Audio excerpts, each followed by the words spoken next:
তো আমি এখন স্কুলে যাচ্ছি, কিছুটা রান্না করে রেখে চলে এসেছি তাড়াহুড়ো করে। আর আমার যা করছে, আর বাবুর আজ স্কুলে গার্জেন মিটিং আছে, মার্কশিট দেবে, খাতা দেখাবে, তো তাই আর কি যাচ্ছি। তো 11:30 থেকে, তো বাড়ি যেতে যেতে 12:30 কি 12:15 বাজবে। তো চলো যাই, পরে আবার দেখা হবে। কি বুঝছিস বল, পড়াশোনা কি করবি ভালো করে? এখন চলে আসলাম, এখন বাজে 12:15, আর রেজাল্ট খুব একটা ভালো হয়নি, মোটামুটি হয়েছে।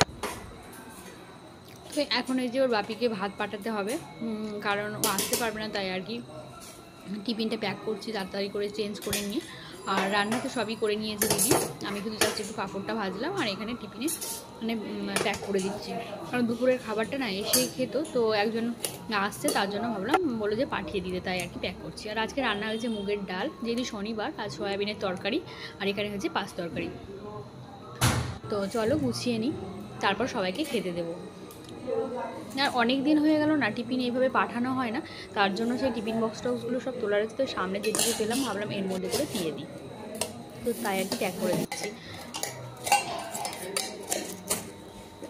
বসে গেছে অনেক, মামুন আর বাবা,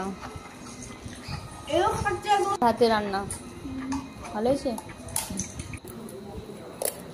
তো টিফিন প্যাক করা হয়ে গেছে, তারপরে আবার ওর বাপি ফোন করে বলছে না পাঠাতে হবে না, আমি চলে আসছি। তো যাই হোক, সেগুলো এখন আবার আমি মানে সবই কিছু মানে বের করে নিচ্ছি। তো সবার খাওয়া হয়ে গেছে, ওদের পরে মা বাবা সবারই খাওয়া হয়ে গেছে। তো এই যে খেতে বসে গেছি আমি আর ওর বাপি, আর ওদের সবার খাওয়া হয়ে গেছে। তো এই নিরামিষ পাঁচ তরকারিটা আমার যা ভীষণ সুন্দর করে, তার জন্য আমি বলেছিলাম এই তরকারিটা তুমি করবে। তো যাই হোক, আমি বেশি কিছু করতে পারিনি, তারপর বাদ বাকি উনিই করেছে, খুব সুন্দর হয়েছে। তো চলো খেয়ে নিই।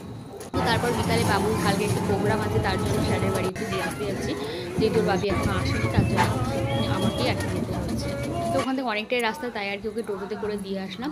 আর আসার সময় কিছুটা এসে আমি এখান থেকে হেঁটে হেঁটে যাচ্ছি। আর কালী পুজো লাইটিং শুরু হয়ে গেছে, আর মামন বলে একটু ফুচকা খাবো, তাই আর কি খাচ্ছি। আর আমি তো যেমন খাই, তাই আর কি খাবো না। তারপরে কালকে 14 প্রদীপ জ্বালাবো, তার জন্য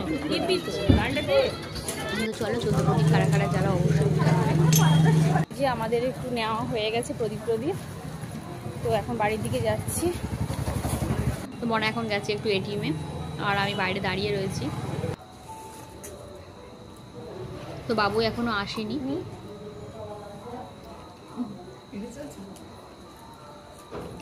তো বাজার থেকে চলে এসেছি, আর এখন এই যে একটু মুড়ি খাচ্ছি।